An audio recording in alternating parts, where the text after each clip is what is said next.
still gold and engraved, but, well, it was small. "What have you done?" it cried. "Shh," whispered the enchantress. "A princess is coming." "Make me big again." But the enchantress was hanging the mirror from the branch of a tree on a scarlet ribbon.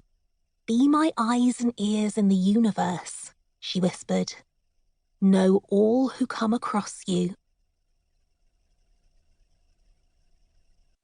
The Princess and the Knights.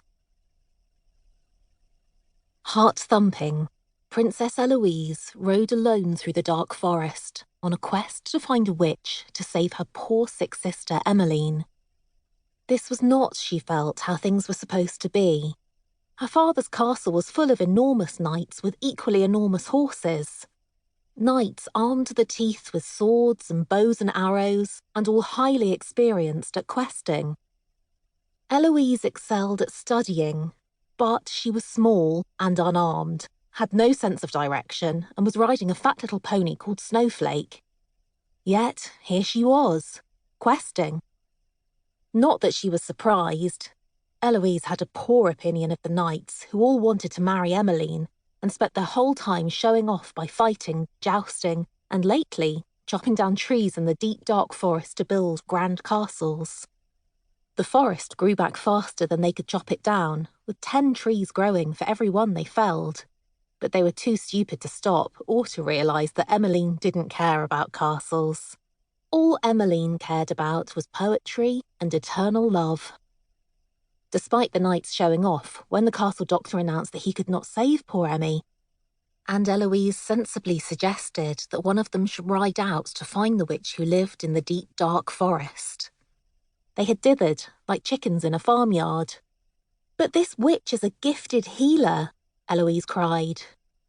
"She turns people into pumpkins," said one of the knights. "Toads," declared another. "She puts people into cages and fattens them up to eat," whispered a third.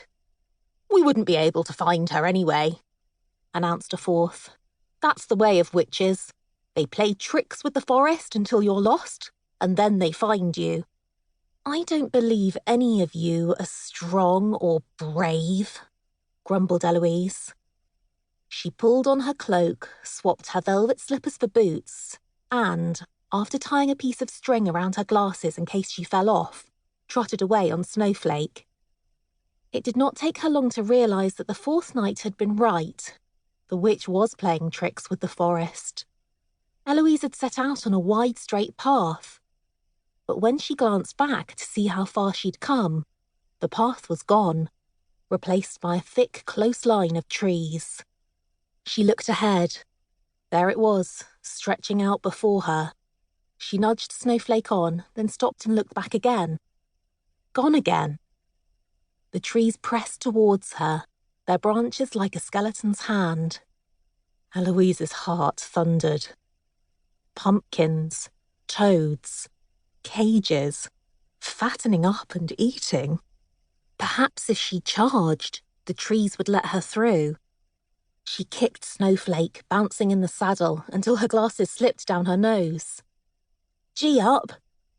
Snowflake didn't budge, and the trees crept closer.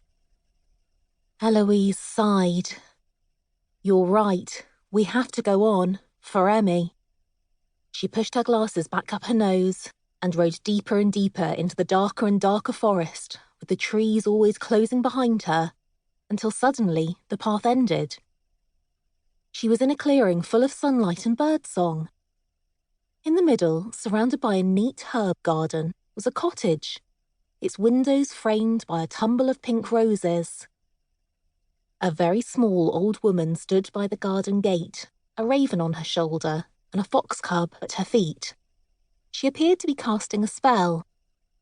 Eloise had found the witch. Eloise wasn't sure what she had expected in a witch, but it certainly wasn't this. "Why, 'tis a child, like you," the old woman crooned to the fox cub. "And there I was expecting one of them pesky tree-chopping knights." Eloise slid off Snowflake's back and dropped into a wobbly